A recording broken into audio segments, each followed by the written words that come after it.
Assalamualaikum warahmatullahi wabarakatuh. Ya, Alhamdulillah pada kesempatan pagi hari ini kita berjumpa lagi di acara webinar Ramadan Best Pet Network. Tunggu kerasa di episode kali ini kita sudah memasuki episode ke-22, yang mana sebentar lagi kita akan menuju puncaknya Ramadan gitu kan. Semoga teman-teman tetap semangat di webinar Ramadan Best Pet Network. Nah, pada kesempatan pagi hari ini Alhamdulillah kita masih bisa belajar sama-sama, kita masih bisa belajar bareng, yang mana pada kesempatan pagi ini materi yang akan dibawakan yaitu More Closer to PXLAN BGP VPN, ya, materi yang sangat menarik yang dibawakan oleh Mas Zairif Amri. Jadi teman-teman tetap stay aja sampai selesai nanti, gitu kan. Nah, tapi mungkin sebelum acaranya atau webinarnya kita mulai, nah seperti biasa, setiap mengawali kegiatan, itu usahakan kita berdoa terlebih dahulu, supaya semuanya diberikan kelancaran dan juga ilmunya bisa bermanfaat bagi kita semua. Nah, untuk sesi doa, saya serahkan kepada Mas Azim untuk membacakan doa. Pada Mas Azim, saya persilahkan. Oke, terima kasih ya Mas Acep. Nah, sebelum kita mulai acara webinar Ramadan ini ya, langkah baiknya kita membaca doa dulu ya, biar kita semua diberikan kesehatan, kelancaran, dan kemudahan. Amin. Astagfirullahalazim, astagfirullahalazim, astagfirullahalazim. Allahumma sholli wa sallim wa barik ala rasulillahi ajma'in. Amin ya Allah ya rabbal alamin. Allahumma la sahla illa ma ja'altahu sahla wa anta naj'alu hazana idza syi'ta sahla. Allah ya Arhamar Rahimin. Tidak ada kemudahan kecuali yang Engkau buat mudah. Juga engkau jadikan sebuah kesulitan jika engkau kehendaki pasti akan menjadi mudah. Mudahkanlah segala urusan kami. Semoga Bestpet Network bisa memberikan lebih banyak manfaat bagi seluruh umat, bisa terus berkarya, tambah maju, tambah sukses, dan jadikan jalan yang sedang kami tempuh ini menjadi jalan yang diberkahi dan dirahmati oleh-Mu ya Allah. Kami niatkan dengan adanya webinar Ramadan ini menjadi salah satu ibadah kami di bulan suci Ramadan. Semoga sedikitnya ilmu yang kita berikan ini menjadi besar, besar manfaatnya. Allahumma inni a'udzubika minal barasi wal jununi wal juzami wa min syai'il asqam. Ya Allah, aku berlindung kepadamu dari segala macam penyakit yang sedang menimpa negeri ini dan dari segala penyakit yang buruk dan mengerikan. Jauhkanlah kami dari musibah yang berbahaya ini dan lindungi keluarga kami semua dari musibah sehingga mereka dapat selamat di dunia dan di akhirat. Ya Allah, Engkau yang Maha Pengampun, Engkau juga yang Maha Pengasih lagi Maha Penyayang. Jadikanlah bulan suci Ramadan ini menjadi bulan pembersih hati, jasmani, ruhani, dan pikiran kami ya Allah. Kami niatkan webinar Ramadan ini menjadi suatu nilai ibadah karena kami ingin berbagi ilmu pengetahuan dengan saudara-saudara kami. Jadikanlah kami semua yang mengikuti acara webinar Ramadan ini menjadi hamba-Mu yang mulia dan senantiasa diberikan hidayah, rahmat, dan maghfirah dari Allah Subhanahu wa taala. Rabbana atina fid dunya hasanah wa fil akhirati hasanah wa qina adzabannar walhamdulillahi rabbil alamin. Assalamualaikum warahmatullahi wabarakatuh. Saya kembalikannya ke Mas Ecep. Waalaikumsalam warahmatullahi wabarakatuh. Terima kasih kepada Mas Azim telah membacakan doa untuk kita semua. Mudah-mudahan Doa kita dijawab oleh Allah Subhanahu wa taala. Dan untuk mempersingkat waktu, kita langsung saja kepada materinya. Nah, waktu dan tempat kepada Mas Zairif Amri dipersilahkan. Oke, Assalamualaikum warahmatullahi wabarakatuh. Terima kasih Mas Ecep dan Mas Azim. Oke, kali ini kita memasuki webinar spesial Ramadan episode ke-22. Nggak kerasa ya, udah 22 hari kita sama-sama belajar, sama-sama sharing ilmu, ya, tentunya dengan kita Best Pet Network. Dan pada episode kali ini, ya, episode 22, harapannya teman-teman di sini masih pada semangat, masih pada stay tune buat mengikuti episode-episode dari webinar spesial Ramadan dari Best Pet Network ini, gitu ya. Tetap semangat puasanya dan tetap semangat juga nih buat cari ilmunya, ya kan. Nah, untuk episode kali ini, episode 22, di sini saya akan membawakan materi tentang BGP VPN, di mana ini adalah episode kelanjutan dari episode 2 ya. Episode 2 yaitu tentang VXLAN Introduction, VXLAN Overview. Nah, nanti teman-teman kalau semisal ingin mereview lagi atau ingin melihat rekamannya, nanti mungkin akan kita share ya. Nah, ini episode 2. Nah, ini merupakan kelanjutan dari episode yang kedua itu. Nah, di sini kita akan membahas tentang BGP VPN. Nah, apa itu? Nah, jadi ini adalah cara si VXLAN itu nanti akan menentukan jaringannya, gitu. Menentukan address-nya. Oke, mungkin sebelum kita mulai ke materinya, izinkan saya memperkenalkan diri terlebih dahulu ya, karena ada ungkapan tak kenal maka tak sayang gitu ya. Oke, jadi di sini saya bernama Zerif Amri Arrahman. Nah, kalau di sini di Bestpet biasa saya dipanggil Mas Amri atau Mas Zerif juga bisa. Kemudian asal saya dari Cilacap, Jawa Tengah. Nah, ini kalau teman-teman nggak tahu, Cilacap ini mungkin akan lebih familiar kalau saya sebutkan Nusa Kambangan ya. Nah, mungkin di situ ya, di dekat Banyumas, dekat Ciamis, nah di sekitaran situ. Jadi saya berasal dari Cilacap. Nah, kemudian saat ini saya tinggal di Karawaci, di Tangerang, Banten. Nah, ini tepatnya saya sedang menempuh program ya anak mondok Bestpet Network angkatan tahun kemarin, angkatan tahun 2020. Nah, sebelum di Bestpet Network ini saya lulusan SMK sebenarnya. Lulusan SMK angkatan 2020 juga. Nah, SMK saya juga SMK Negeri 1 Cilacap. Oke, kemudian di sini ada email saya. Di mana email saya ini nanti mungkin ada teman-teman yang ingin bertanya atau mungkin nanti ada urusan terkait di luar materi ini, bisa kontak saya di amrizerif@gmail.com atau di beberapa sosial media saya, ada di Facebook, ada di Telegram, ada di Instagram, ada di LinkedIn juga. Nah, buat sosial media yang aktif, maksudnya yang kemungkinan saya bakal fast respon, gitu kan, itu ada di Telegram, gitu kan. Untuk yang lainnya mungkin bukanya sekali-sekali, gitu ya. Nah, jadi silakan kalau semisal nanti ada keperluan atau mungkin kepo tentang saya bisa kunjungi sosial media saya atau bisa kontak langsung ke email saya. Dan di sini ada titel selama saya menjadi anak mondok Bestpet Network. Alhamdulillah saya mendapatkan beberapa titel sertifikasi.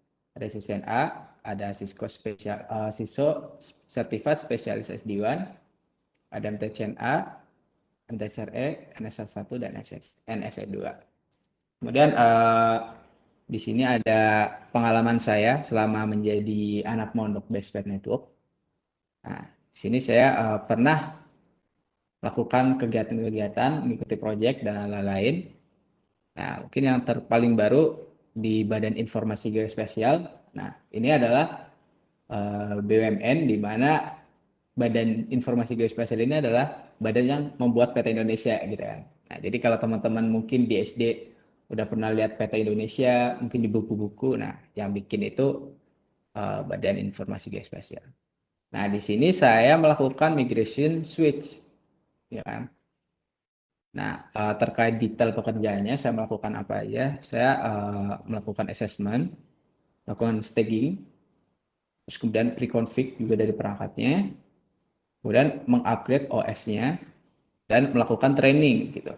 Jadi setelah kita apa namanya selesai dari proyeknya, pekerjaan kita udah implementasi semua, kita bakal istilahnya itu handover gitu. Maksudnya sharing ilmunya, sharing apa yang kita kerjakan itu seperti apa gitu ke orang-orang IT-nya si BG atau Badan Informasi Geospasial.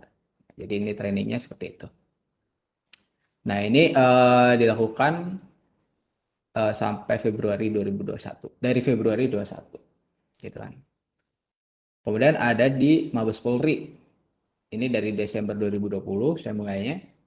Nah, di sini juga kita melakukan router dan firewall, migrasi router dan firewall. Ya kan? Nah, untuk detailnya saya juga melakukan pre-config, kemudian membuat topologi, membuat LLD, membuat MOP migrationnya, kemudian melakukan migrationnya juga, kemudian melakukan training, dan kemudian manage service. Nah, untuk manage service-nya ini masih berjalan sampai saat ini. Dan untuk trainingnya juga sama kayak di BG. Jadi setelah kita melakukan implementasi pekerjaannya, kita melakukan training alias sharing knowledge-nya gitu ya. Nah, kemudian ada di Nokia H3i. Nah, ini November 2020. Jadi kerjanya onsite di Jawa Timur, di area Jawa Timur, di beberapa kota di Jawa Timur. Nah, di sana sebenarnya pekerjaannya itu secara besar untuk mengubah routingan dari SPF ke ISIS gitu kan. Nah, untuk pekerjaan saya melakukan fill up LLD gitu. Jadi dari LLD yang belum lengkap kita lengkapin dan onsite di sana, kemudian membantu juga sewaktu kita ada pekerjaan di onsite. Nah, kebetulan kota yang menjadi bagian saya ini di Surabaya gitu ya. Tapi untuk pekerjaannya ini ada di beberapa kota di Jawa Timur. Kemudian ada di Panasonic Gobel Indonesia, PGI. Nah, ini dari Juli tahun 2020. Jadi di sini saya mengimplementasi radio server buat network aksesnya di PT Panasonic Gobel Indonesia, gitu kan. Nah, ini kita config gimana caranya biar user-user yang nggak ada di radius itu nggak bisa connect gitu kan. Ya, dan segala macam lah. Untuk detailnya kita menginstalasi radio server baru ya, kemudian mengintegrasi dengan AD dengan Active Directory yang sudah ada, yang udah existing. Jadi ini beda server. Nah, kemudian ada di Bank BTN. Ini Desember tahun 2020. Jadi kita migration suite juga. Nah, di 50 site dengan remote ya. Jadi kita migrasi switchnya BTN, ya kan, BTN seluruh Indonesia, dan kita kebagian 50 site, di mana 50 site ini kita lakukan migration by remote gitu. Jadi kita nggak ke site-nya langsung, tapi masih di markas gitu kan. Nah, kemudian Indosat Februari 2021 ini kita melakukan managed service di perangkatnya Indosat gitu. Nah, managed service-nya berupa kita bring up device ke NMS. Jadi kita nge-bring up perangkat-perangkat Indosat itu biar termonitoring gitu kan. Nah, di sini selain pengalaman saya untuk project, ada juga pengalaman saya sebagai trainer. Ya. Yang pertama ada di Badan Informasi Geospasial ya yang tadi. Nah, di sini saya menjadi instruktur training network BG untuk bagian network automation-nya. Nah, ini seperti yang saya jelaskan tadi, setelah kita mengimplementasi pekerjaan di BG udah selesai, maka kita melakukan sharing knowledge gitu kan. Apa yang udah kita kerjakan itu kita transfer ilmunya gitu kan. Nah, untuk bagian saya tentang network automation. Nah, kemudian ada di PT Starcom Solusi Indo, ini bulan Maret 2021. Ya. Ini menjadi asisten instruktur training SD1. Nah, di sini kita uh, menjadi asisten instruktur training SD1 dan instrukturnya itu Mas Rifki. Nah, mungkin kalau teman-teman ngikutin tiap episode webinar Ramadan ini, kemarin udah ada Mas Rifki yang mengisi materi ya. Nah, saya menjadi asisten instruktur training di PT Starcom Solusindo. Nah, ini di Bandung nih. Di Bandung. Kemudian ada di PT Taspen bulan Maret 2021. Nah, ini saya menjadi instruktur training CCNA. Ya. Jadi kita melakukan training untuk IT atau mungkin karyawan di PT Taspen selama sekian hari. Kemudian ada di Akademi Telkom Jakarta, Akatel, ya. Ini pada bulan Februari 2021. Nah, saya menjadi asisten instruktur untuk materi workshop 10 Golden List Eksekutor. Nah, ini instrukturnya dari Padanu nih. Nah, dari Padanu. Nah, di sini kita melakukan apa namanya? Step-step gitu ya. 10 10 apa namanya? 10 item, 10 cara menjadi network engineer yang benar gitu kan. Dari mulai dasar gitu kan. Nah, ini seru karena di sana juga ada prakteknya dan kita apa namanya bisa dapat ilmu yang mungkin detail walaupun kita mungkin dalam keseharian selalu melihat itu atau melakukan itu, tapi kita ternyata nggak sedetail itu gitu kan. Dengan adanya 10 Golden List Executor ini mungkin kemarin dapat ilmunya itu kayak lebih aware gitu dengan sesuatu yang mungkin nggak kepikiran sama kita sebelumnya gitu. Nah, kemudian di Januari 2021 di Mabes Polri, nah ini yang tadi saya jelaskan juga, saya menjadi instruktur training network Mabes Polri. Nah, ini sama kayak di BG ya. Jadi setelah proyeknya selesai, udah implementasi, jadi kita transfer ilmunya, sharing knowledge-nya gitu kan kepada anggota-anggota di Mabes Polri gitu. Nah, untuk bagian saya, tadi kan di pekerjaan di Mabes kan ada router dan firewall, buat migrasi router dan firewall. Nah, untuk bagian saya menjadi instruktur training network Mabes Polri untuk bagian routernya. Nah, kemudian di Bestpath Network nih, pada Desember tahun 2020, saya menjadi instruktur sharing SDS. Nah, sama teman-teman ini kita melakukan sharing gitu kan. Kita adain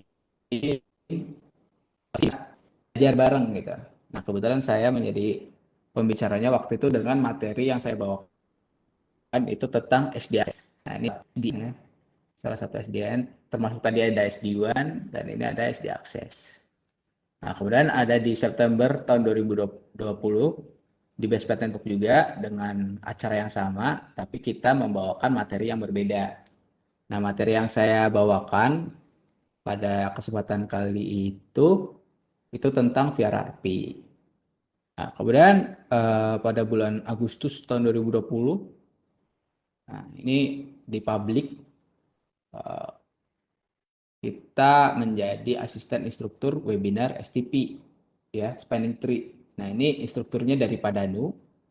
Nah, ini menarik nih di sini dengan cuma STP ya, maksudnya kalau kita tahu STP kan mungkin sistem buat di mana dia itu biar apa namanya ngeblocking port biar nggak looping gitu kan. Tapi dengan cuma segitu ternyata materinya bisa sangat panjang gitu. Bahkan di training ini, bahkan di kesempatan ini ini kita rekor nih, kan? Lamanya durasinya itu sampai hampir 12 jam. Ya kasarannya 12 jam gitu lah. Ini rekor nih, hanya dengan STP gitu maksudnya. Nah, berarti um, pembahasannya ini sangat detail gitu kan. Kemudian ada di DKI pada bulan Agustus tahun 2020, saya menjadi asisten instruktur training Sisyen Pirut. Nah, ini instrukturnya masih Ilham. Nah, mungkin teman-teman juga tahu kalau semisal stay tune di webinar spesial Ramadan ini, kemarin Mas Ilham udah mengisi materi. Nah, bagian saya di asisten ini menjadi apa namanya mempersiapkan lab gitu kan, mempersiapkan buat lab-labnya. Kemudian ada di bulan Juli tahun 2020 di Sisindo.com, saya menjadi asisten instruktur training Vexlan. Tuh. Nah, ini pematerinya itu Mas Rival. Nah, saya menjadi asisten instruktur untuk Vexlan. Nah, dari apa namanya dari waktu yang berdekatan juga ini ada di eh, apa namanya di tempat lain juga. Ini waktunya berdekatan dua ini di Universitas Islam Indonesia dengan materi yang sama, Vexlan dan dibawakan oleh Mas Rival juga. Tuh. Kemudian di bulan Juli tahun 2020 ya di Baseball Network ya ini sama tiga ini acaranya sama. Eh, saya menjadi instruktur sharing knowledge buat HSRP ya. Dari ada VRP ada HSRP. Nah, ini sebenarnya kurang GLBP nih. Coba waktu itu belum kesampaian gitu ya. Oke, mungkin seperti itu untuk perkenalan saya dan kali ini kita akan masuk ke materinya dan sebelum kita masuk ke materinya kita apa namanya lihat agenda dulu kita mau bahas apa aja di hari ini dan mungkin nanti kalau misalnya ada teman-teman yang ingin bertanya nanti mungkin ada sesi khusus buat pertanyaan nanti di akhir ya. Nah kemudian yang akan kita bahas kali ini kita akan overview terlebih dahulu akan apa namanya ulas balik yang materi kemarin itu tentang VXLAN. Nah, jadi VXLAN itu apa gitu kan? Pengertiannya. Kemudian kenapa VXLAN? Kenapa VXLAN dipilih? Kemudian address learningnya. Jadi apa namanya untuk episode ini kita akan lebih ke arah address learningnya. Jadi gimana si VTAP ini nanti akan menemukan VNI-VNI-nya. Nah, nanti mungkin teman-teman penasaran apa itu VTAP atau VNI. Nah, mungkin kemarin udah dijelaskan nanti, tapi nanti kita akan overview lagi. Kemudian kita akan bahas tentang bump traffic, ya. Kemudian ada data plane dan ada control plane learning. Nah, ini tipe-tipe dari si address learning ini. Jadi apa nanti bedanya gitu kan? Nanti kita akan bahas di situ. Nah, untuk apa namanya untuk informasi aja apa namanya sesi kali ini juga masih dasar ya, maksudnya dalam artian kita di sini nanti akan discuss kalau semisal ada pertanyaan bisa dipertanyakan dan nanti kalau semisal ada tambahan bisa ditambahkan gitu, bisa menjadi saran gitu kan. Jadi apa namanya fleksibel aja kalau sesi kali ini lebih ke arah discuss gitu ya. Oke, jadi tujuan kali ini kita memberikan pemahaman biar apa namanya biar tahu lah gitu. Seenggaknya kita kenal gitu kan. Jadi masih masih apa namanya masih dasar. Nah, yang pertama kita bicara tentang VXLAN. Nah, VXLAN itu apa? Dan apa itu VXLAN?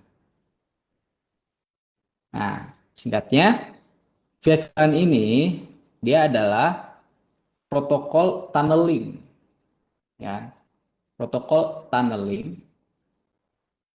layer 2 yang berjalan di atas layer 3. Nah, maksudnya gimana layer 2 berjalan di atas layer 3 gitu. Nah, jadi gini, dalam VXLAN kita mempunyai fabrik seperti ini, mempunyai topologi seperti ini. Ya kan? Dan ini adalah topologi layer 3. Nah, ini kita sebut dengan yang namanya underlay. Nah, jadi saat kita punya VTAP gitu ya, saat kita punya perangkat atau device yang bertanggung jawab buat melakukan traffic VXLAN, ya namanya VTAP, nanti kita akan jelaskan. Jadi nanti kalau semisal kita mau kirim-kiriman antar VTAP, misal VTAP 1 ke VTAP 2, ya kan? Ini akan melewati yang namanya underlay. Nah, underlay di sini adalah layer 3. Kalau layer 3 kita tahu di sini ada yang namanya IP, ya kan? Ada yang namanya routing gitu kan di sini. Jadi nanti paketnya akan berupa IP dan perutannya berupa routing gitu. Nanti entah gimana caranya, entah routing yang dipakai seperti apa, nanti akan menuju ke VTAP tujuannya gitu kan. Ini untuk secara layer 3. Nah, maksudnya layer 2 berjalan di atas layer 3 adalah VXLAN ini sebenarnya teknologi layer 2 gitu. Mekanismenya layer 2. Dan dia nggak ada IP gitu kan, nggak ada di routing gitu kan. Nah, maksudnya seperti apa? Nah, jadi seperti ini nih, kalau misal kita punya VTAP, dia akan langsung nge-bridging, langsung nge-forwarding gitu. Karena sifat switching kan kayak gitu. Jadi kita nggak perlu lagi menentukan jalurnya gitu. Udah asal langsung langsung meluncur aja gitu kan, karena udah tahu gitu. Jadi kalau misal dari VTAP 1 ke VTAP 2, langsung aja nih set set gitu. Udah nggak perlu lagi mikir mau kemana gitu, ya kan. Nah, ini layer 2. Nah, layer 2 ini dia itu berjalan di atas layer 3. Nah, kalau kita lihat di sini kan seolah-olah ya, seolah-olah ini kita ngebikin environment baru gitu kan. Layer 2-nya itu di atas layer 3 gitu kan. Nah, ini layer 3-nya yang bawah. Layer 2-nya yang atas. Gitu ya. Makanya disebut L2 over L3 gitu. Layer 2 di atas layer 3 gitu kan. Nah, mekanisme seperti ini kita sering biasa dengar dengan underlay dan overlay. Underlay adalah jaringan yang di bawah, jaringan fisiknya yang di mana paketnya itu berjalan. Kemudian overlay ini adalah jaringan di atasnya, ya kan? Seolah-olah dibacanya itu VTAP 1 ke VTAP 2 itu satu jalur, satu link gitu kan. Nah, ini namanya overlay. Kalau misal kita bicara analogi, underlay ini ya mungkin akan menjadi jalanan biasa gitu ya. Jalanan yang mungkin ada pasar, ya kan? Ada lampu merah, ya kan? Ada lobang, ada banyak persimpangan gitu kan. Tapi ujungnya nanti sama nih tujuannya di sini. Ini kita mau lewat mana gitu kan untuk menghindari apa namanya halangan-halangan tadi itu mau gimana? Itu kan terserah kita gitu. Misal kita ngelewatin pasar, terus dari pasar ada lampu merah, belok ke kiri atau belok ke kanan dan lain-lain gitu kan. Dan ini ribet dan ini pasti bakalan lebih lama dan memerlukan banyak tenaga gitu kan. Tapi ada loh ternyata namanya overlay alias jalan layang. Yes. Dari asal sampai tujuan itu ada yang namanya jembatan layang, ada flyover. Nah, flyover ini kan nggak ada flyover yang ada lampu merahnya, ada pasarnya di atas gitu kan. Nah, mungkin lubang mungkin ada lah gitu kan. Cuma maksudnya di sini udah nggak ada hambatan gitu lah. Nah, di sini makanya overlay ini bisa dikatakan lebih cepat gitu. Karena nggak ada halangan itu tadi. Dan apa namanya statusnya itu kayak lebih direct. Karena ya apa ya namanya kan VXLAN ini tadi teknologi tunneling gitu kan. Atau bisa juga diibaratkan ya terowongan lah ke bawah gitu. Ya sama lah intinya eh, dia berbeda dari jalur-jalur yang biasa gitu. Nah, kemudian kenapa sih VXLAN ini apa namanya bisa disebut di atas layer 3 gitu kan? Kenapa nggak layer 2 aja gitu kan? Kenapa nggak full layer 2 aja gitu kan? Nah, kemarin kita udah sempat bahas kenapa si VXLAN ini kita mekanismenya itu layer 2 di atas layer 3 gitu kan.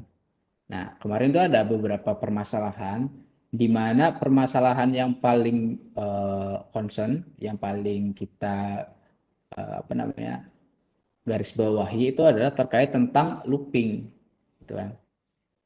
Karena kita tahu di layer 2 itu ada yang namanya looping, ada yang namanya STP untuk mencegah looping itu, gitu kan.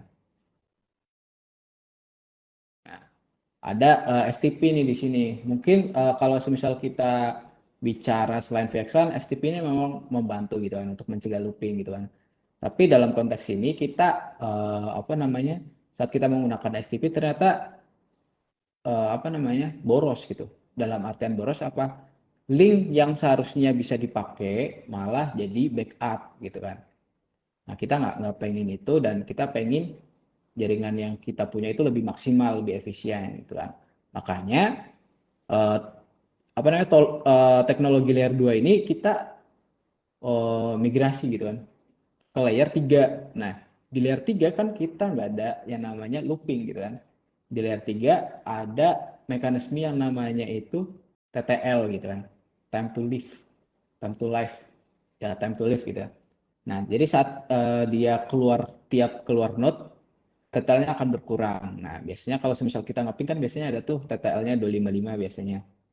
Itu default. Kalau semisal ngeping yang ngelewatin lebih dari 255 hop gitu kan. Nanti kan berarti ngurang satu sampai akhirnya nol. Nah, kalau udah nol, dia paketnya bakal di drop gitu kan. Nah, dengan adanya seperti itu dia nggak bakal looping. Karena kalau udah looping kan, kalau udah ngelewatin TTL-nya berarti langsung di drop gitu kan, paketnya berhenti. Nah, itu makanya di layer 3 nggak ada looping. Jadi kita memanfaatkan di layer 3 itu supaya masalah looping atau STP ini itu nggak ada gitu. Nah, untuk pembahasan detail kenapa kita pakai VXLAN kemarin sudah ada di episode 2, mungkin nanti bisa dicek juga. Nah, ini taksonominya. Tadi kan kita bahas tentang VTAP gitu kan. Nah, mungkin ada yang belum tahu gitu kan karena mungkin belum ngecek di episode 2 kemarin. Nah, mungkin kita bahas di sini. Nah, ada yang namanya VNI. Kan? VNI ini adalah Virtual Network Instance, di mana Virtual Network Instance ini adalah sebuah service VXLAN-nya.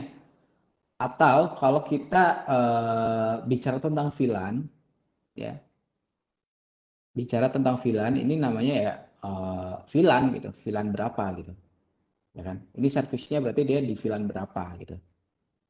Dan mungkin tadi saya belum sebut kalau semisal VXLAN ini juga salah satu apa namanya change atau pengembangan dari VLAN gitu kan.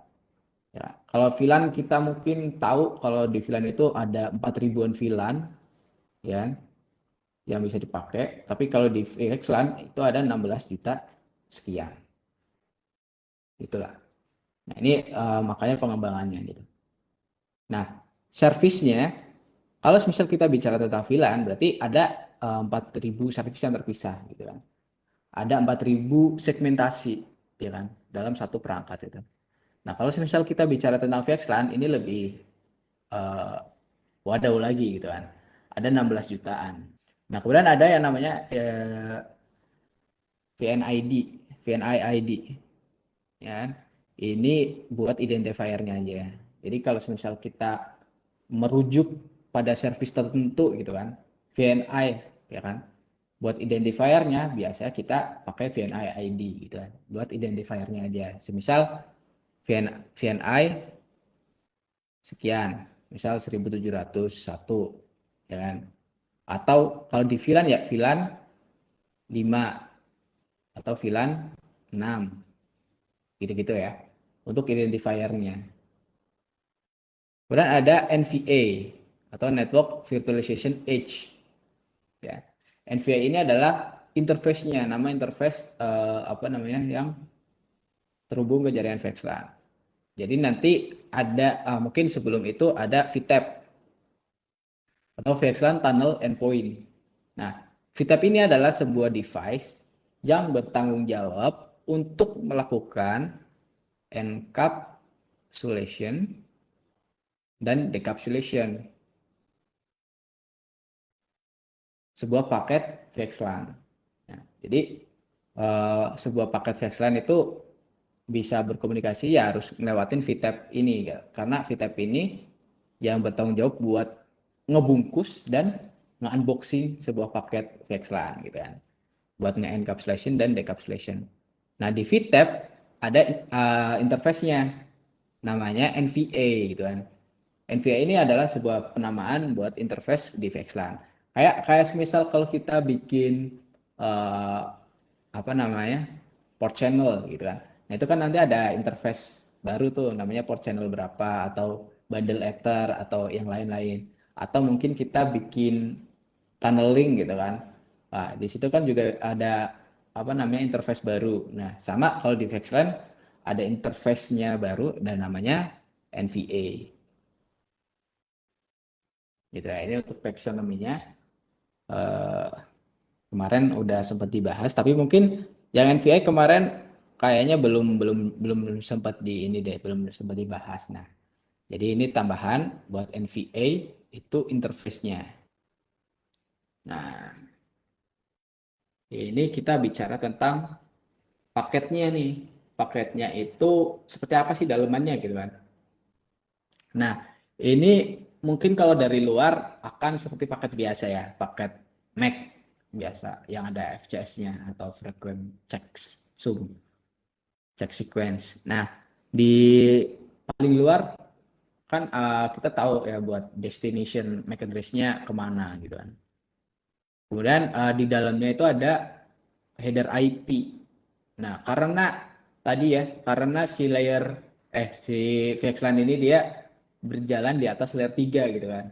Nah, pasti dia ada header IP-nya karena nanti terkait buat pengalamatannya. Nah, dia akan memerlukan IP gitu kan untuk di routing dan lain-lain. Nah, ini biasa di MAC address juga sama, ya kan. Nah, kemudian di sini ada UDP header, ya kan? UDP header ini oh ya, jadi tadi VXLAN ini salah satu protokol UDP gitu kan. UDP. Nah, kenapa? Karena ya untuk VXLAN ini salah satu kemarin udah kita bahas untuk salah satu tujuannya ini kita mengandalkan yang namanya kecepatan gitu kan. Karena kita tahu ya UDP itu lebih cepat daripada si TCP gitu kan. Dan kemarin juga ada buat SMP-nya alias buat load balancing. Karena tadi kan kenapa kita beralih ke VXLAN? Karena tadi di layer 2 kan ada looping gitu kan. Dan looping itu terjadi saat kita punya dua link, tapi jadi satu backup gitu kan. Jadi nggak bisa dipakai dua-duanya. Dan dengan adanya VXLAN ini, dia memakai SMP. Jadi linknya itu bisa dipakai dua-duanya gitu. Ini paket UDP. Nah, kemudian ada paket VXLAN. Nah, ini dari mulai bagian sini si VTEP ini bakal nge-enkapsulasi dan dekapsulasi bagian ini gitu. Jadi di VXLAN header ini kemarin juga kita udah sempat bahas ya. Nah, jadi ada 8 bit buat flag. Kemudian ada 24 bit buat reserve atau disimpan atau dicadangkan gitu kan buat masa depan gitu kan untuk penelitian dan lain-lain. Kemudian ada VNI ya servisnya tadi atau VLAN-nya berapa lah gitu kan. Dan juga di reserve lagi 8. Nah, di sini jadi menarik karena ternyata banyak yang di reserve gitu kan. Ada 24 plus 8 bit gitu yang di reserve. Nah, kalau kayak gini berarti kita bisa simpulkan gitu kan. Masih banyak potensi-potensi yang belum kita lihat di VXLAN ini dan akan menjadi menarik kalau semisal kita mungkin terus ngikutin VXLAN ini nanti akan berkembang seperti apa gitu kan. Karena di sini masih kosong nih, masih di reserve gitu kan. Nah, mungkin nanti kita nggak tahu kalau di VXLAN nanti mungkin bisa apa namanya melakukan itu gitu kan. Nah, ini mungkin ada update atau barangkali teman-teman ada yang tahu tentang reserve ini udah dipakai buat apa aja gitu kan. Bisa silakan di apa namanya, di hit aja di kolom komentar di Facebook atau di kolom chat di Webex gitu. Karena tadi kita sifatnya diskusi ya. Oke. Nah, kemudian di VXLAN header ini baru isinya original layer 2 frame. Jadi isi frame layer 2-nya yang asli baru di dalam VXLAN gitu. Gitu untuk paket strukturnya. Untuk sebuah paketnya itu tersusun gitu kan. Nah, paket-paket ini nantinya akan dibungkus seperti ini atau nanti akan di unboxing sampai akhirnya menjadi layer 2 frame. Itu yang melakukan atau yang bertanggung jawab itu nanti ada VTAP ya, virtual tunneling endpoint. VXLAN tunneling endpoint. Sorry. Nah, kemarin juga kita udah sempat bahas di VTAP itu ada dua, kan? Ada VTAP hardware, ada VTAP software. Ya, kemarin kita udah kasih tahu kalau di hardware berarti ya perangkat-perangkat yang apa namanya yang mandatory dari sebuah vendor gitu kan, yang bisa melakukan atau yang bisa support VXLAN. Nah, contohnya kalau misalnya di Cisco ya ada Nexus gitu kan dan lain-lain. Nah, ini perangkat hardware. Nah, biasa kita sebut dengan apa namanya, gateway VTAP. Gateway VTAP. Sorry. Kemudian ada yang namanya software. Nah, karena kita sekarang zamannya udah cloud, udah zamannya virtualization gitu kan. Udah nggak zaman lah, maksudnya kita pakai perangkat-perangkat aja gitu kan. Nah, kita udah pakai virtualization, udah bisa perangkat itu nggak selalu existing perangkat gitu, tapi kita bisa install di server atau bisa di hypervisor gitu kan, SSI dan lain-lain gitu. Nah, si VTAP ini bisa diinstal di sebuah server ya. Nah, ini makanya bentuknya software gitu kan. Nah, ini nanti kalau semisal VTAP-nya diinstal di server, ini namanya kita biasa sebut dengan host VTAP gitu kan. Tapi keduanya tetap memiliki fungsi yang sama gitu kan. Cuma beda beda bentukannya aja gitu. Nah, sekarang kita masuk ke address learning-nya. Jadi ini saya jelaskan dulu ya. Ini kenapa ada awan di sini, IP network. Nah, ini kan tadi jaringan VXLAN itu kan uh, layer 3 gitu kan. Nah, jadi kita nggak peduli nanti jaringan bawahnya itu seperti apa gitu. Yang kita tahu ya koneksi antar VNI, antar service ya itu langsung direct. Semisal 1701 mau ke 1701, ya udah itu langsung direct aja gitu. Gitu kan. 900 100 ya udah dia langsung direct aja 900 100. 4477 udah dia langsung direct aja ke 4477.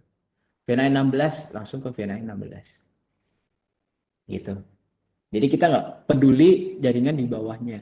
Kita nggak peduli di sini ada router lagi, ada router lagi, ya kan? Yang saling full mesh atau seperti apapun topologinya, kita nggak peduli gitu. Yang penting mah paket kita nyampe gitu.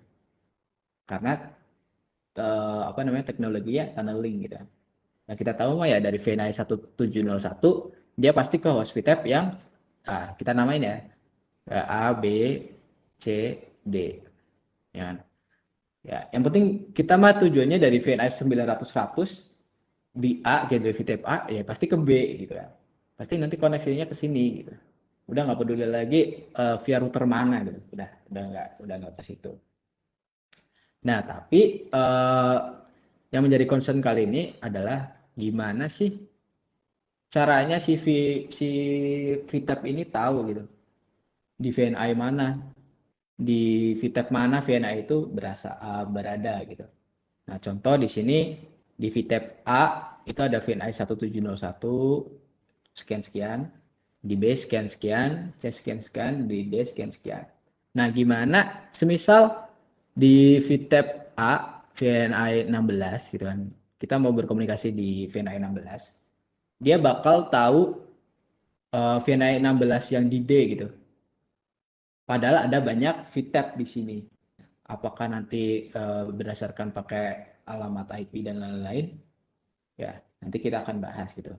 Intinya address learning kita akan ngebahas tentang gimana caranya dari paket VNI 16 ini ya kan, akan ditransferkan di jaringan muter-muter sampai akhirnya nyampe ke D gitu kan. Nah, si VXLAN itu tahu dari mana si VNI ini ada di host D. Nah, jadi di address learning ini ada dua tipe, ada dua mekanisme ya kan. Yang pertama ada data plane learning, ada control plane learning. Data plane learning ini kalau misalnya kita bahas data plane dan control plane pasti nggak jauh-jauh dengan yang namanya otak dan otot gitu. Otak dan otot. Kayak gitu ya gambarannya. Jadi data plane itu dia adalah ototnya alias perangkat-perangkat yang langsung nge-forward, yang langsung melakukan action gitu kan tanpa berpikir. Nah, ini dia mainan otot aja gitu. Jadi kalau misalnya di perangkat jaringan ya, di switch gitu kan, switch Nexus mungkin. Jadi akan melakukan sebagaimana data plane-nya berjalan. Data plane kan dia cuma nge-forward aja gitu, maksudnya nggak ada pemikiran dan lain-lain. Udah dia langsung forward aja gitu. Nah, di data plane ini nanti kita akan bicara tentang flood and learn. Ya, banjir dan belajar. Itu sehingga apa namanya translate-nya yang abur ya. Ya intinya flood and learn gitu. Nanti kita akan bahas flood and learn, banjir dan belajar. Nah kemudian ada di control plane. Nah control plane ini dia lebih ke arah otaknya. Jadi sebelum kita melakukan action, kita akan berpikir dulu gitu kan. Berpikir dulu lewat mana sih sebenarnya yang benar, lewat mana sih sebenarnya yang efisien gitu kan. Nah, dia bakal mikir dulu baru dia nge-forward. Maka jaringannya atau paketnya dia akan teratur. Itu bedanya data plane learning dan control plane learning. Gitu kan. Nah, selain dari itu sebenarnya ada bump traffic. Nah, bump traffic apa sih bump traffic? Bump.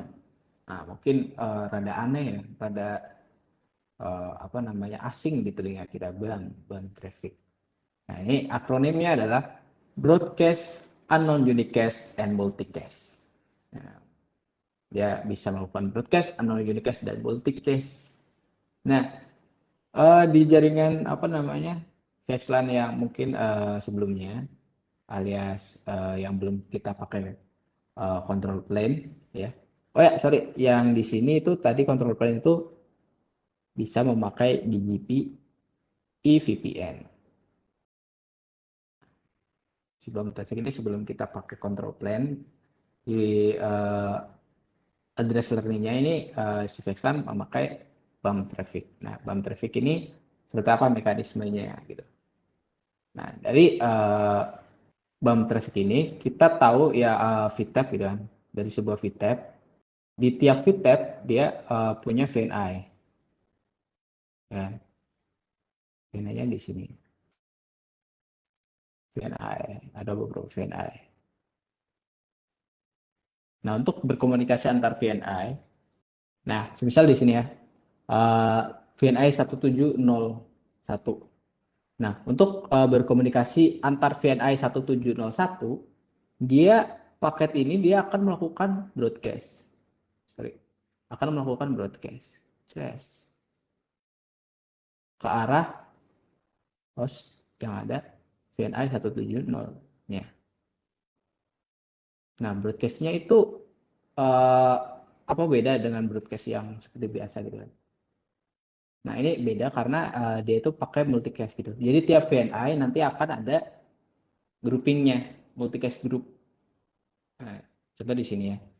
Untuk VNI sekian dan sampai sekian, multigroup groupnya sekian. Jadi kalau semisal apa namanya ada beberapa VNI yang mungkin rank-nya sama, dia akan menjadi multicast group yang sama gitu. Nah, dia akan nge-broadcast di sini di alamat multicast group ini. gitu kan. Nah, dia tapi akan terus-terusan nge-broadcast gitu. Ya, misal kalau di VNI 900-100, nah dia bakal nge-broadcast lagi, stress ke sini gitu kan. Sampai akhirnya nemu yang VTAP yang B gitu kan. Nah, nanti kalau misal ada traffic lagi, dia bakal nge-broadcast lagi. Yes. Walaupun dia tahu udah tahu gitu.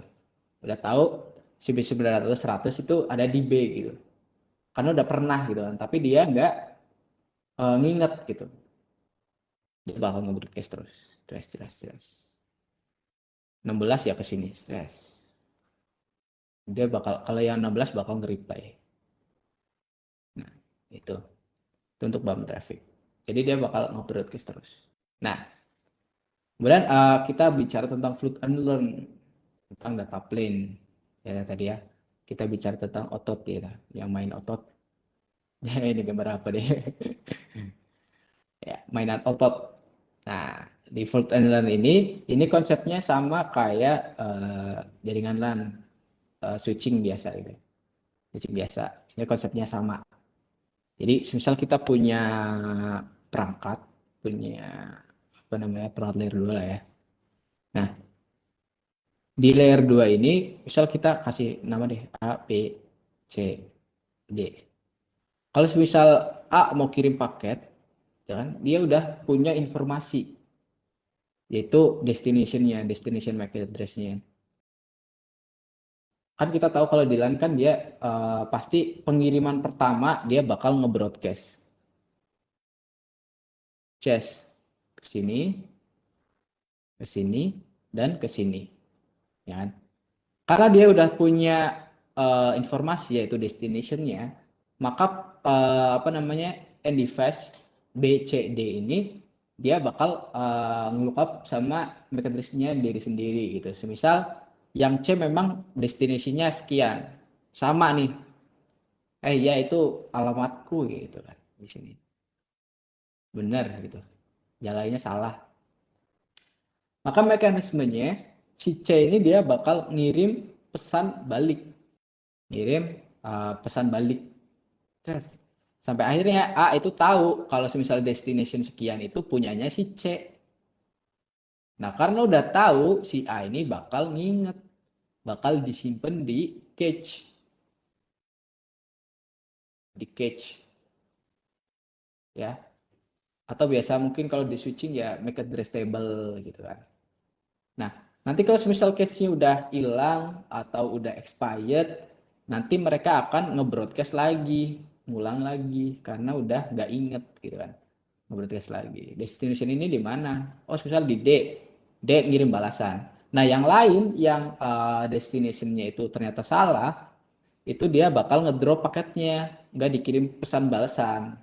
Nah, ini mekanisme di LAN gitu kan. Makanya nanti ada MAC address table gitu kan kalau di switch. Nah, ini sama konsepnya dengan data plane learning di VXLAN. Jadi dia akan langsung nge-forward aja gitu. Nggak ada pemikiran. Gitu ya. Misal di sini, nah ada kendala bentar.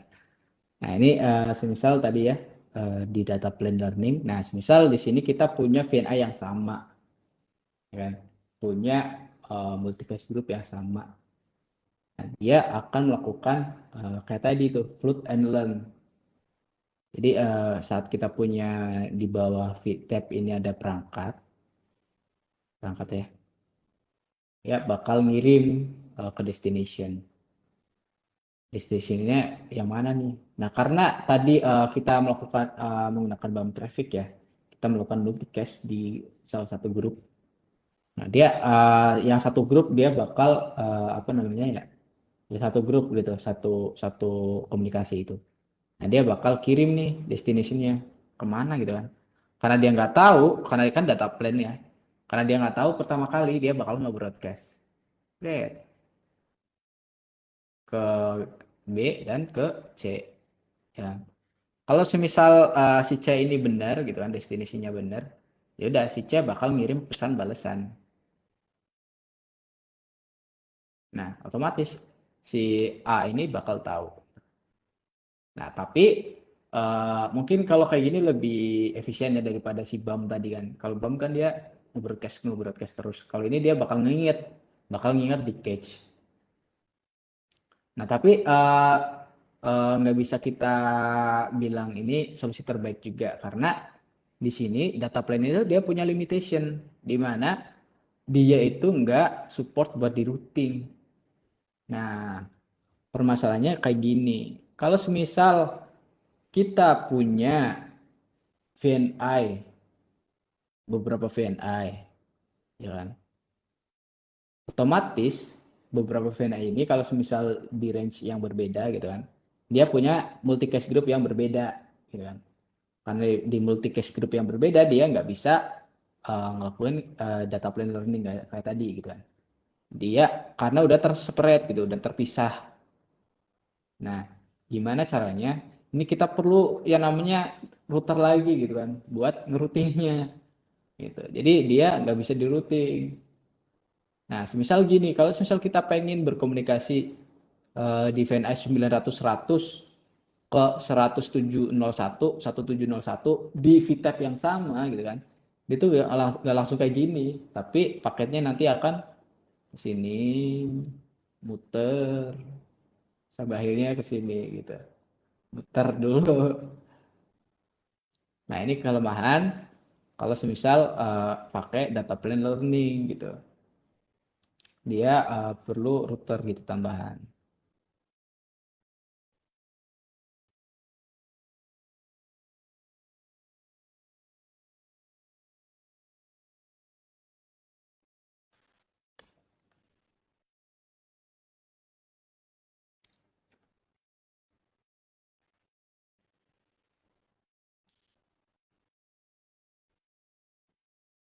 Nah, sekarang challenge-nya nih tadi ya, kenapa kita nggak pakai float and learn gitu.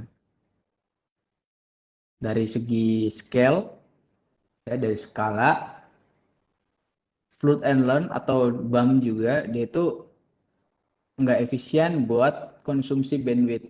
Karena tadi ya buat BAM itu dia ngebroadcast terus.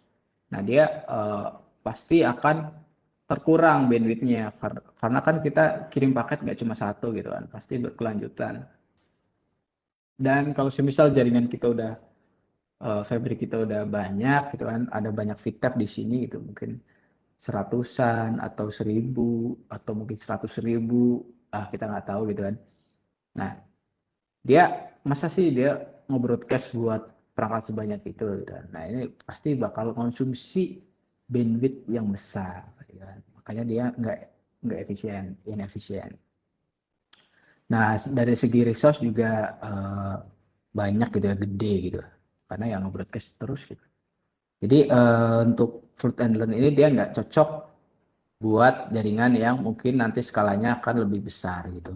Nah, mungkin kalau misal kita nge-lab VXLAN, kalau masih pakai fruit and learn atau pakai BAM ya nggak masalah gitu. Karena masih kecil gitu kan skalanya. Tapi untuk challenge, kalau misal kita punya skill yang gede gitu kan, gimana gitu. Ini salah satu challenge-nya. Kemudian limited workload mobility. Jadi dia nggak kurang mobilitasnya karena gateway-nya dia bakal tercentralize ya. Karena tadi itu kita kan pakai router kan. Ini makanya gateway-nya cuma di situ aja gitu. Nah, kemudian ada security risk. Nggak ada authentication buat VXLAN ya. Nggak ada authentication buat isi apa namanya? Device, VTAP. Nah, contoh di sini nih, gimana ya? Ya udah deh di sini deh. Di sini mungkin ini jaringan yang biasa gitu kan.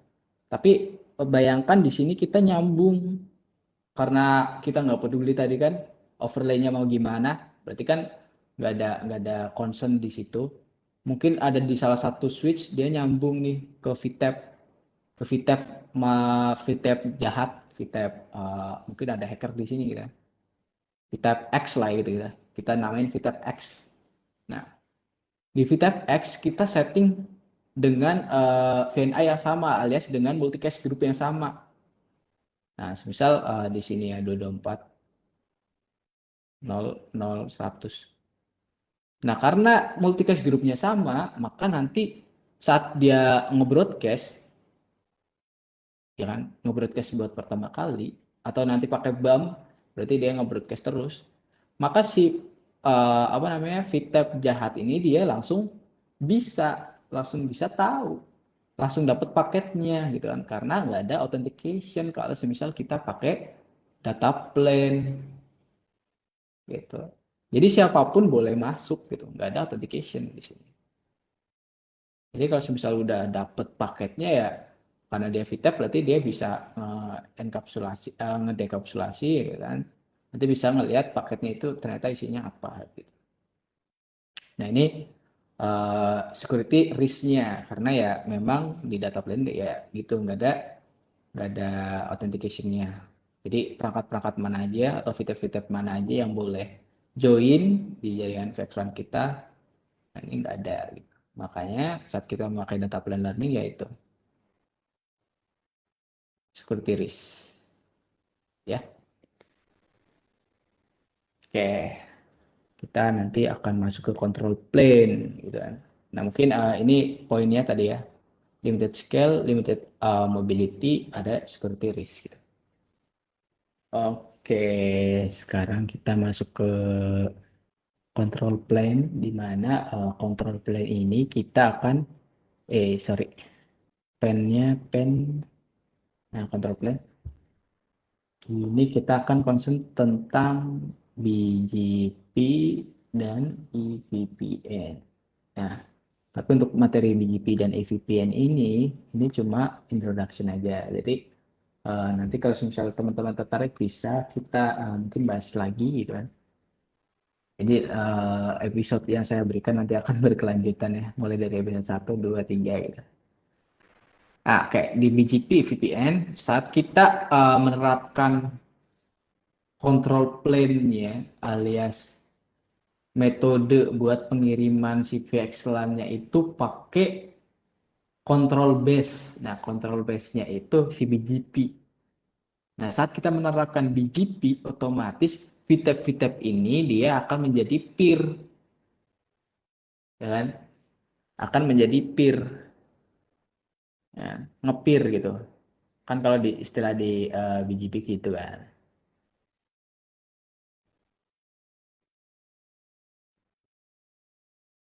Nah, dia bakal nge-peer. Nah, karena nge-peer dan dia apa namanya butuh butuh apa namanya directly gitu kan, direct connect gitu kan. Kalau misal di tunneling kan tadi itu dia tujuannya biar direct. Makanya di BGP ini peer-nya dia dibuat secara full mesh atau bisa juga dengan root reflector gitu kan, full mesh atau root reflector. Full mesh atau root reflector.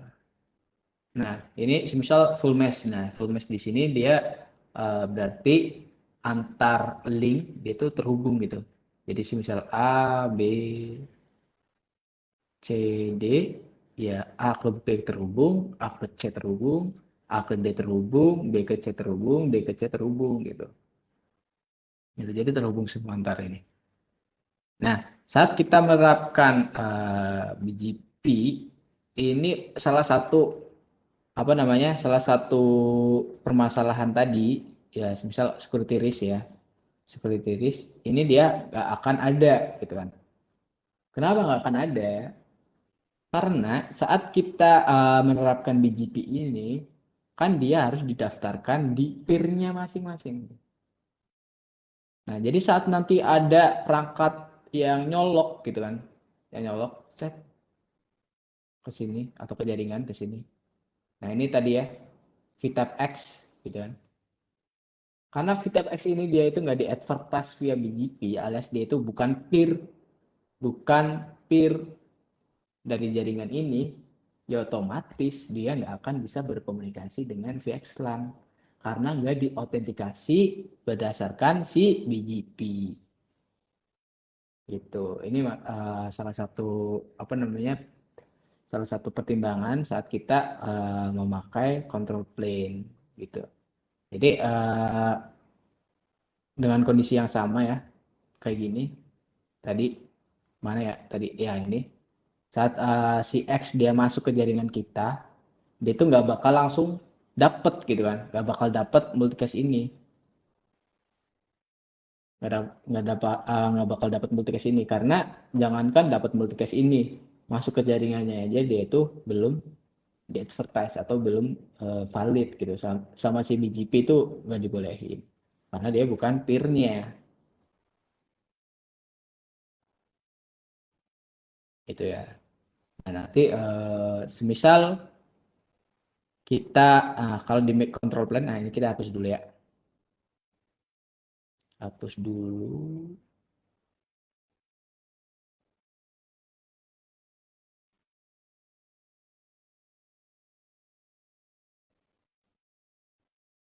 Nah,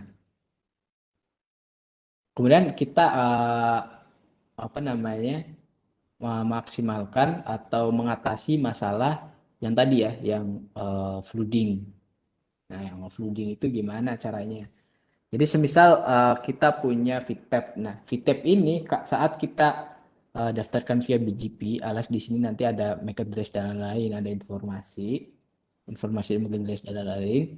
Si BGP ini dia bakal nge-share karena memang dia pasti akan nge-share buat IP-nya, buat MAC address-nya gitu kan. Dia bakal nge-share semuanya ke sini, thread ke peer-nya ya. Dan ini semua peer yes. Dan ini beda dengan broadcast. Nah, saat informasinya udah disampaikan di masing-masing peer atau masing-masing VTAP, jadi nanti saat kita punya apa namanya tujuan yang tadi di share itu, destination-nya itu, dia udah nggak perlu lagi cari-cari gitu kan, karena dia udah punya datanya. Si VTAP B, C, D ini dia punya data, karena di VTAP A dia itu pernah nge-share kalau perangkatnya itu dia sekian sekian sekian sekian sekian sekian. Nah, udah otomatis dari si D akan langsung direct ke si A. Yes. Jadi nggak perlu lagi yang namanya flooding. Ya, nggak ada flooding di sini. Itu. Jadi udah tadi autentikasinya ada, ya di sini juga nggak ada flooding karena mekanisme saat kita pakai BGP dengan control plane itu ya itu tadi. Dia nge duluan apa yang kita punya nih, set ini kalian gitu, ini daftar daftar anggotaku gitu kan. Nah, nanti kalau misal ada ketua kelompok yang lain pengen ngirim ke anggota si kelompok A, udah tahu gitu kan, oh dia anggotanya kelompok A gitu gitu ya, konsep untuk control plane. What is VXLAN VPN? Nah, ini terkait yang tadi ya, kita akan coba bicara tentang teoritisnya tadi. Nah, jadi VXLAN kan tadi standar base alias dia itu enggak proprietary vendor tertentu. Nah, BGP juga standar base. Nah, dengan adanya standar base dan standar base ini nggak terikat dengan salah satu vendor gitu. Jadi seluruh vendor bisa memakai konsep ini, konsep VXLAN BGP VPN gitu ya. Karena dari VXLAN-nya sendiri dia standar base, di BGP juga standar base gitu. Nah, kemudian si BGP ini dia mampu meng-carry layer 2 dan layer 3. Nah, kan? Ya yang tadi ini di sini kan ada dia nge-share MAC address terus IP dan lain-lain gitu kan. Jadi dia mampu meng-carry layer 2 dan layer 3 gitu kan, didistribusikannya itu via control plane-nya tadi atau BGP-nya. Nah, kemudian ada yang namanya forwarding decision. Nah, forwarding decision atau based on control plane ini yang tadi ya. Jadi saat kita mau ngirim, ini kita udah nge-lookup aja, tinggal lookup. Dia pasti lewat sini apa lewat sini. Nah, kalau misal lewat sini nggak bisa atau mungkin bisa apa namanya SMT, nah bisa dilewatkan ke sini dulu baru ke sana. Nah, ini forwarding decision-nya ini atau proses apa namanya nge-forwardnya, proses penentuan forwardnya dia itu benar-benar dipikirkan. Jadi sebelum ditindaki dia dipikirkan dulu, makanya enggak flooding, gitu, meminimalisir flooding alias banjir. Karena kalau misal banjir ya udah tadi banyak bandwidth yang habis terpakai, ya kan nggak scalable dan lain-lain. Kemudian dia ada integrated routing bridging atau IRB.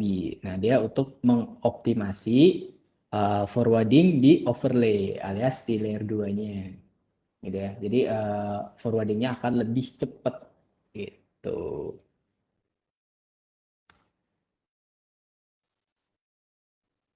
Nah, ini fungsinya. Yang pertama dia host network reachability advertisement. Jadi si BGP ini dia tadi ya buat nge-reach si antar VTAP-nya itu juga bisa digunakan gitu. Maksudnya dalam artian untuk dari perangkat A atau VTAP A ke VTAP Z gitu kan. Nah itu bakal lewat mananya itu udah tinggal si BGP aja yang nentuin gitu kan. Itu bisa digunakan untuk itu. Nah, kemudian dia untuk security dan authentication. Ya, yang tadi ya.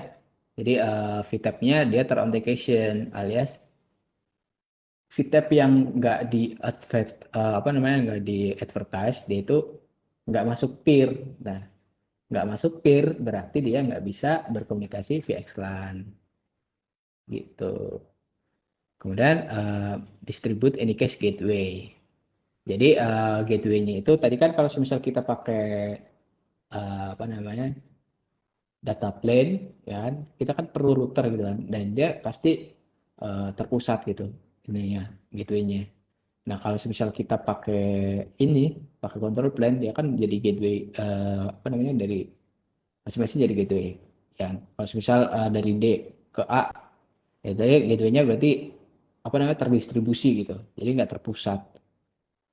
Nah kemudian ada ARP suppression. Nah ARP suppression mungkin ini bisa dibahas di nextnya ya karena ini menarik juga gitu.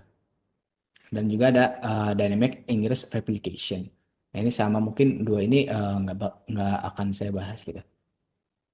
Nah, ini mungkin bisa di reserve buat materi selanjutnya nih.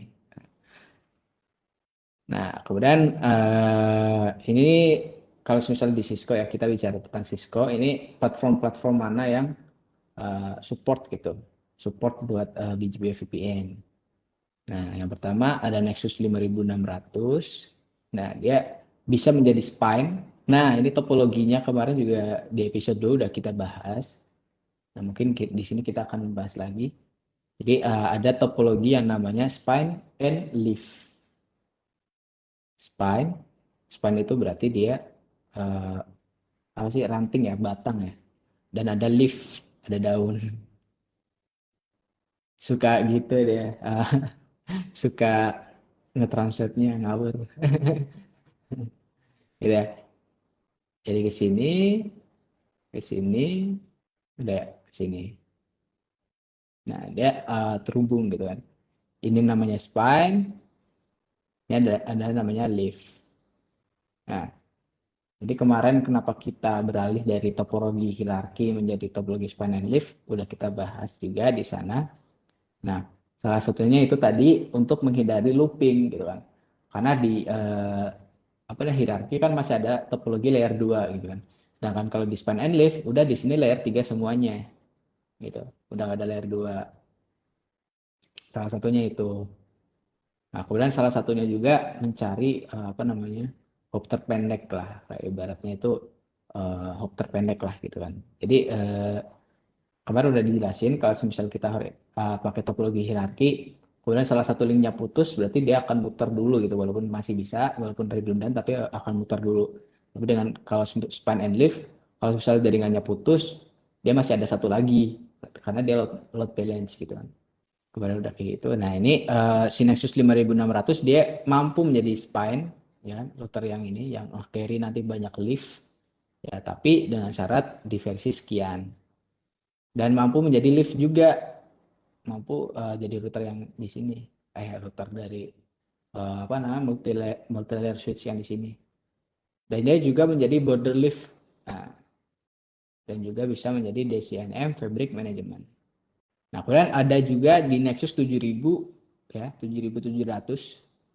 Nah, ini F3 only. Nah, itu dia juga bisa menjalankan VXLAN gitu ya. Nah, singkatnya itulah ya. Dia bisa mampu menjalankan VXLAN gitu. Entah perannya ini sama yes semua kan. Intinya dia bisa menjalankan PGP VPN atau VXLAN. Ya, ada Nexus 9300, ada Nexus 9500. Nah, ini mereka juga support buat VXLAN. Nah, ini kalau semisal kita lihat dari secara konfigurasi ya, mungkin ini gambaran aja karena di jadwal ini saya juga nggak nge-lab gitu kan, karena niatnya saya ingin membagikan materi secara overview gitu, maksudnya biar yang nggak tahu jadi tahu, kemudian kalau misalnya udah tahu mungkin bisa discuss gitu kan. Jadi kalau di lab juga rada berat itu perangkat untuk si Nexus-nya ini dia rada berat.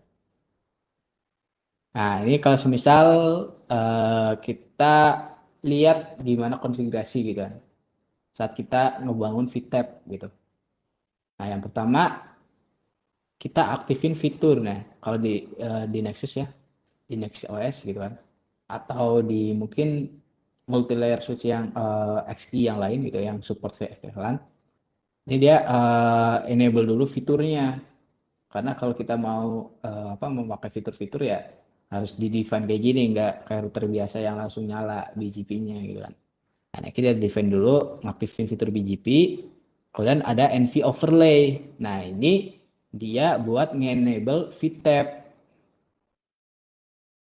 Gitu.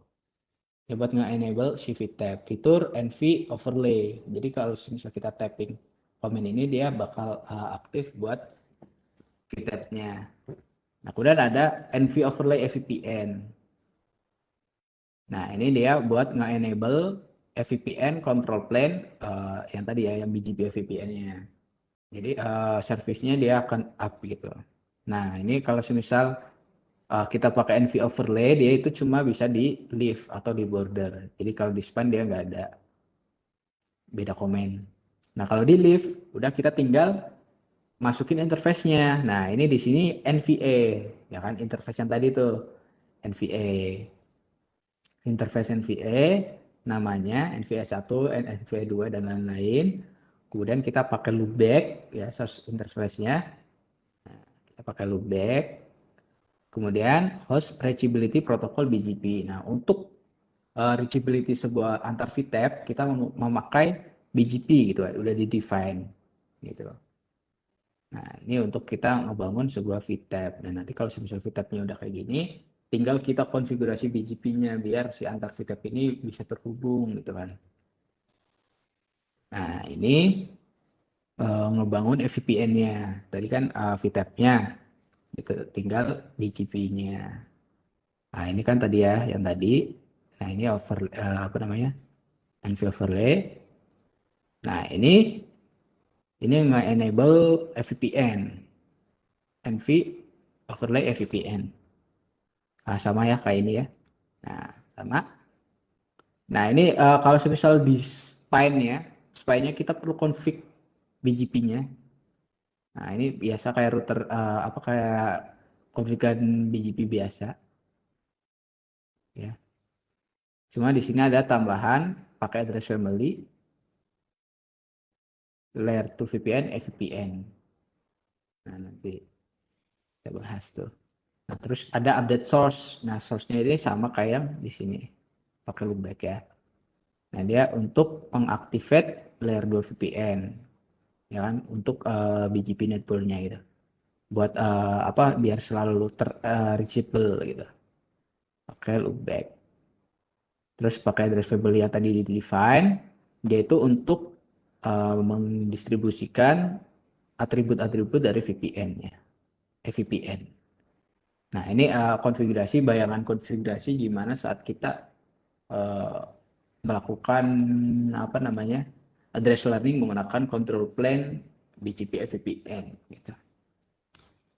Nah, mungkin sekian teman-teman untuk materi pada pagi ini. Silakan kalau misal ada teman-teman yang bertanya ya, teman-teman yang ada di Facebook, yang ada di Webex, silakan.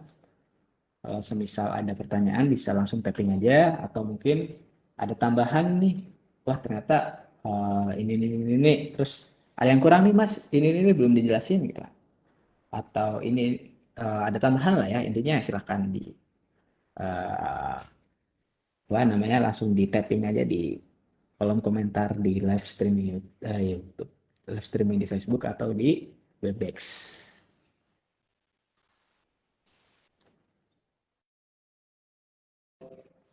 Oke, teman-teman silakan kalau ada pertanyaan atau tambahan bisa langsung di tapping aja di kolom pertanyaan di Facebook atau di Webex. Nah, nanti kalau semisal kalau semisal nggak ada mungkin bisa kita cukupkan ya untuk pagi hari ini.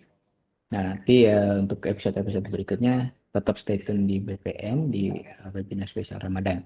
Ya, silakan teman-teman apabila ada pertanyaan silakan langsung di tab-nya aja.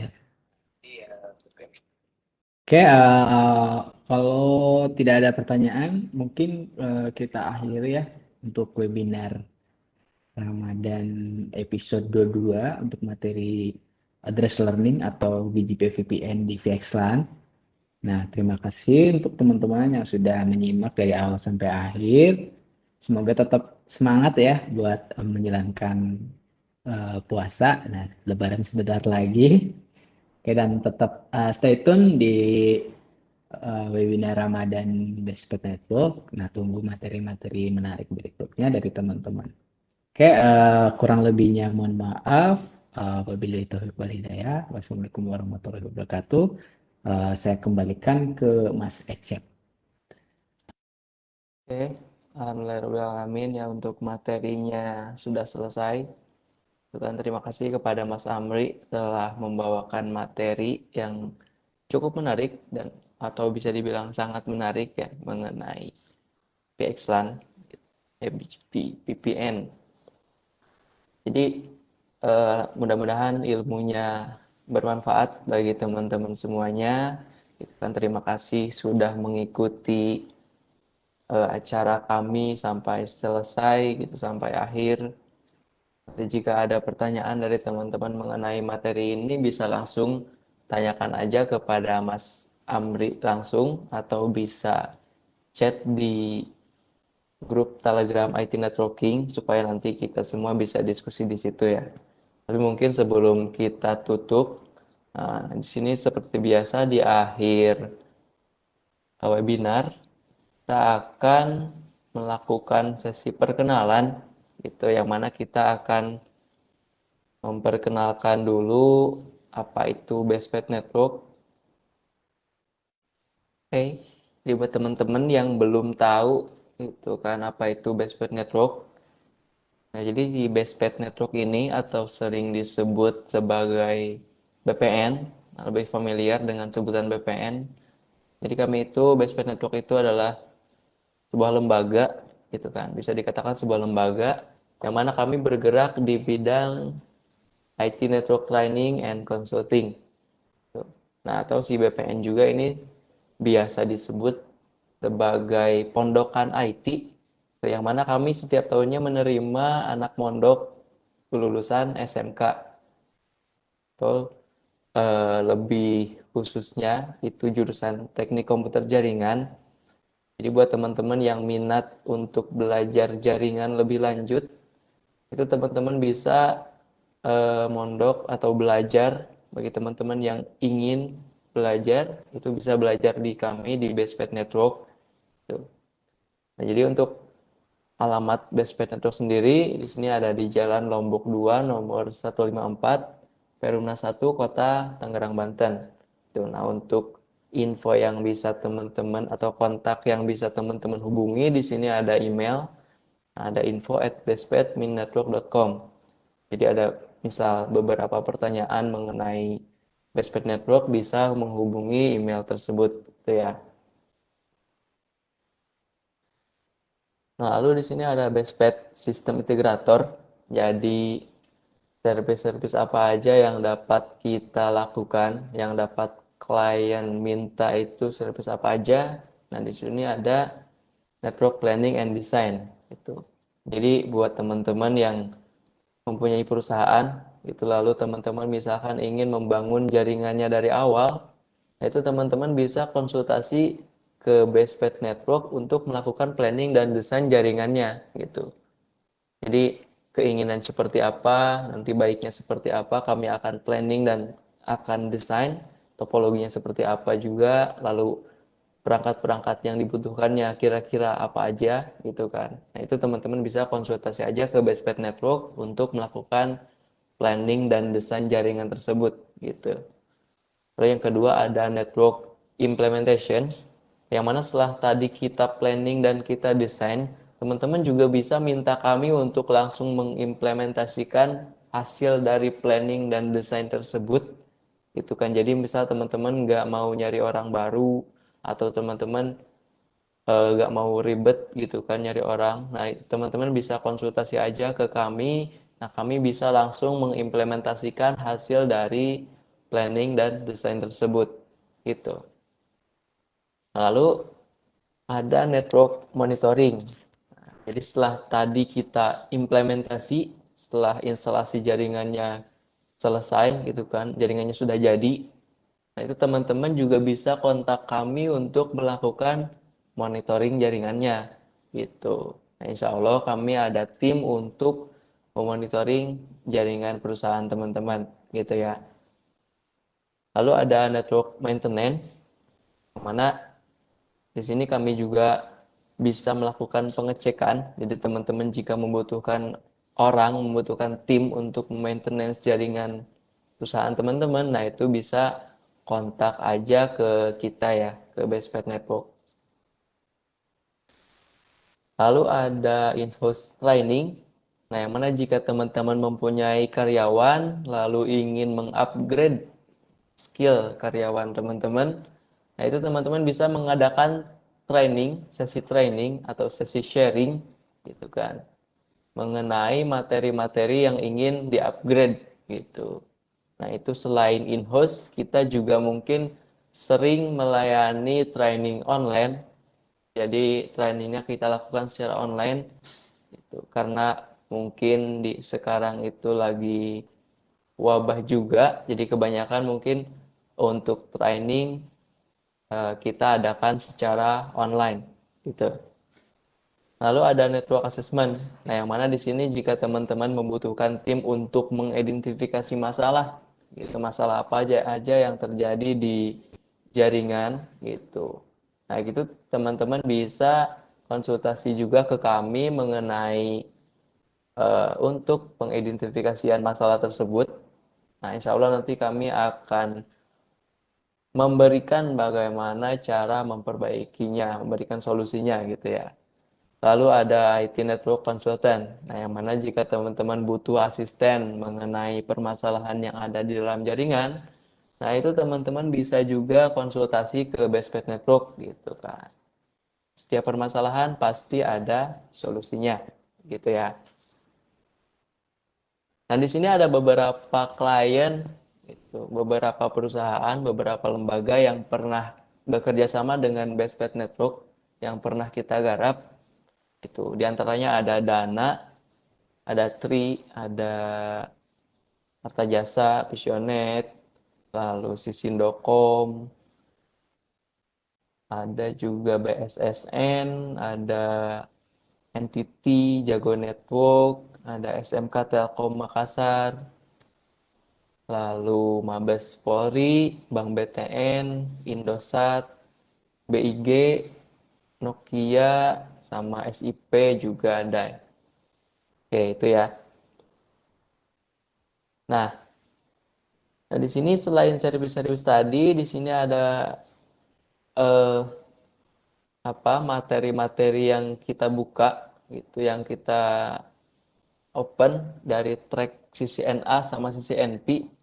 Jadi jika teman-teman ingin atau sedang persiapan untuk exam CCNA ataupun CCNP, Nah, teman-teman bisa kontak kami, kontak Bestpad Network untuk melakukan sesi training untuk preparation exam gitu. Nah, mungkin selain dari track CCNA sama CCNP, teman-teman juga bisa request materi khusus mengenai jaringan atau mengenai dunia networking. Tuh, misal teman-teman ingin request materi atau request training untuk materi PXLAN ataupun SD-WAN ataupun MPLS. Nah, itu teman-teman bisa kontak kami aja, bisa konsultasi aja ke Bestpad Network untuk melakukan sesi training gitu ya. Oke, di sini ada produk dari kami. Jadi kami mengeluarkan beberapa produk gitu. Yang mana produknya berbentuk buku. Nah, buku yang pertama ada workbook CCNA, yang mana buku ini berisikan mengenai materi-materi seputar CCNA, itu yang mana di dalamnya ada teori, konsep, dan juga lab ya. Jadi komplit buat teman-teman yang ingin belajar CCNA ataupun buat teman-teman yang sedang preparation untuk sertifikasi CCNA. Nah, buku ini bisa teman-teman jadikan sebagai alternatif buat belajar gitu ya. Nah, buku ini dibuat oleh Pak Danuyoto ya. Selanjutnya ada handbook MPLS dasar sama L3PPN. Nah, jadi di dalamnya ini lebih ke lab MPLS, yang mana buku ini free, bisa teman-teman cek di website kami di www.bestpad-network.com gitu. Buku ini atau handbook ini juga dibuat langsung oleh Pak Danu Wiyoto ya. Oke, selanjutnya ada handbook Zoom, yang mana buku ini membahas seputar aplikasi Zoom kan untuk meeting. Dan buku ini dibuat oleh Mas Jeki Hendrian dengan dibantu oleh tim Bestpad Network. Tuh. Lalu ada handbook bagaimana atau tutorial bagaimana cara meregistrasi IP phone dengan menggunakan CUCM. Gitu. Dan buku ini dibuat oleh Mas Itang Asep dengan dibantu oleh tim Bestpad Network. Selanjutnya ada handbook bagaimana cara staking switch Cisco 3750. Di sini berisikan tutorial staking. Jadi bisa teman-teman cek aja. Dan buku ini juga dibuat oleh Mas Danang Kurniawan dengan dibantu oleh tim Bestpad Network. Gitu. Dan semua buku-buku ini bisa teman-teman cek di official website kami di www.bestpad-network.com. Nah, bisa lihat-lihat aja di situ ya.